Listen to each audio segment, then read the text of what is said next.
in Seaside, Oregon for the SEA-PAC Hamfest. Happens every June. This is probably the maybe 5th or 6th year that I've attended up here. This year I've really brought along the video stuff, so shooting a lot of good stuff inside, a lot with the various commercial exhibitors and such. So hope you find a lot of good stuff here to watch. And this is a beautiful place. It's right on the seashore of the Pacific Ocean here. It's on the northern Oregon coast, basically due west of Portland. And we're staying at a campground down in Cannon Beach. And it stopped raining. It was raining yesterday and last night and earlier this morning. So the sun's trying to come out here a little bit. The guys here do a real good job putting on the Hamfest. Probably close to 2,000 people visiting and attending here. They run, I think, about 3 or 4 forums simultaneously during the day. I sat through one with Chris and Bud from Buddipole, and Chris talked about some of the commercial aspects, and Bud likes to play with a lot of homebrew antenna design things. Be attending the session with Chip Margelli and about easy up antenna deployment systems, which I saw his talk at PacificCon, and actually have bought a lot of the military mast components that he talks about. So, and that'll be a topic of an upcoming video as well. So we'll take a look around inside. I'll probably break this video up into several components.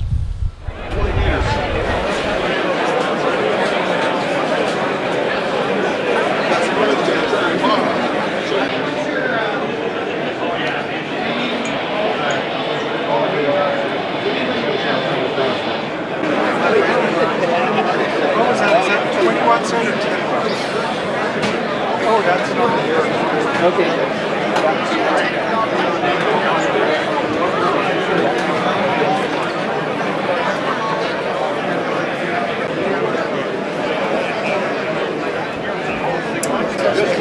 I can't imagine a fire marshal would be real pleased at all this. When we first came in, the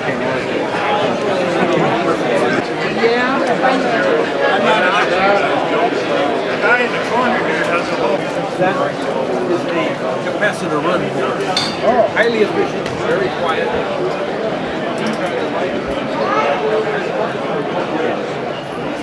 Today is just to get an idea of the modularity and to prove to everyone that it actually does fit back inside of here. Only if you don't buy more stuff. Yeah, if you don't buy anything else, it'll all fit back in there. And that's one of the things we've kind of struggled with in the design. I had another company that I still operate on the side, making flight bags for pilots, for the military mainly. And so when we designed this bag for our antenna system, what I wanted to do was just get everything to just fit inside, so you could kind of show how small everything is when it's all packed together. The problem is we've added a few things. We've made our tripod slightly larger and more stable now, and so it's kind of grown, and we're looking at making a larger bag with more padding now. But the basic components are the same things that we use. Everything's 3/8 24 threading, and try to keep everything as light as possible, as rugged as possible. The key to everything is the versatility in the center. We do provide the coax, 25 feet of coax inside of here. And it's got a built-in balun that works 40 through 2 meters fairly effectively, and then our 2 loading coils. And so all these loose parts are just put in kind of this chisel roll type bag. Here for now. And then we just roll it up.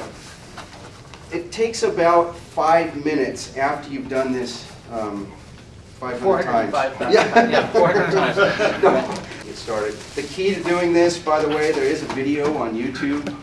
Put all this stuff back in here. Yeah. Somebody got kind of frustrated with it.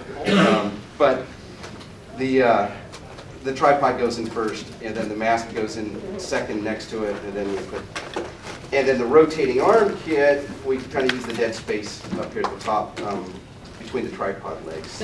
What's it called? It's called a string liner, and I like it because it keeps that wire and the radio all in one place, and you have a way to store the end of it. But this is just an inexpensive thing, and I took a driveway marker, has a little foot peg on it, so it can get down in the sand or get down into rocks. And then I'm big in shimming things. This quarter-inch or this PVC didn't quite fit, so I just take some black plastic tape and shim it and put that in there. But you can be very inventive when you want to come up with what you hold this off the ground with. And that's just one of the ways to do it. Briefly on some of these other things, this Dolica, by the way, to give you an idea, is why I think it's such a good buy. We don't sell these, but for 13 bucks online from Amazon, you can buy it. Now look at that for getting your antenna off the ground for 13 bucks. Pretty tough not to have anything better than that. And you can see how quickly you could be on 6 meters with this. Now you'd run a counterpoint. I'd run a single counterpoint of it. And now that's about 4.5 whip sections right now, and it's too tall to put up here. But I'd take a piece of wire about 4.5 feet long and put on here. I could be pedestrian mobile on 6 meters. And I showed this a year ago, but I've made it now out of PVC, but I left it at home on my workbench, so I didn't bring it. But this is cool. This is a portable yagi for 6 meters. And you do that by using these little $6 whips. And you pull this out 4.5 whip sections. And you pull this out 4.5 whip sections here. And this thing only weighs, this weighs about 5 ounces here. And then this is a little BNC connector to a binding post. And I just screwed that in there. And so everything is take-apartable. But that's the driven element at 4.5 feet on either side for 50 megahertz. So that puts you on 6 meters instantly, just like that. But why not have a yagi? So what I did is take more CPVC, make a 2 foot on either side, boom. And then I put a reflector on here, and I've actually worked Japan from my tricycle with this on it. My wife wouldn't let me do it in my neighborhood, but I was down the street, and I have a tricycle that's really set up 100 watts. And anyway, I worked one guy in Japan on it, and I was 5'1" and 9", and his entire station, huge station on 6, destroyed in that tsunami. Destroyed, the whole thing was. He's back to rebuilding it, and he's going to be okay. But you know, it's a terrible, terrible thing that tsunami did over there. Anyway, to feed it with BNC here.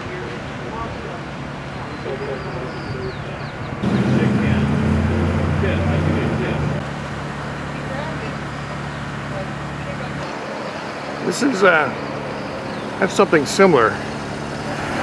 A lot of some military masts with a center hub, and what's nice about it is you can push the pieces up through the center. In fact, later on this afternoon, Chip Margelli is going to be talking about that. 73, Bob Brake with Alpha Juliet 5. Okay, thanks a lot, Dale, and thanks for the good report from Indiana. Well, you're in Oregon. The operator's name here is Ron Romeo Oscar. Most of all, I was looking forward to getting here to Seaside because it's my favorite show throughout the year.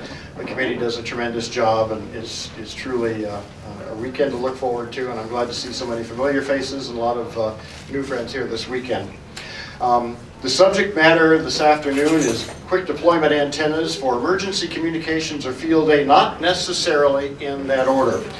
In my line of work, we've seen a huge surge in interest in emergency communications in the last several years, particularly the expansion of capability beyond the typical VHF handy-talkie range. HF is always a reliable form of communications, especially in an area like here in Oregon, Washington, Northern California, with lots of hills and valleys and the need for NVIS and things like that. But above all, of course, you have to have the ability to get an antenna system up into the sky and get it working quickly. Field day is 3 weeks away. It's very much on the minds of a lot of folks here, and you know, on field day, you want to be loud or you're going to get hosed.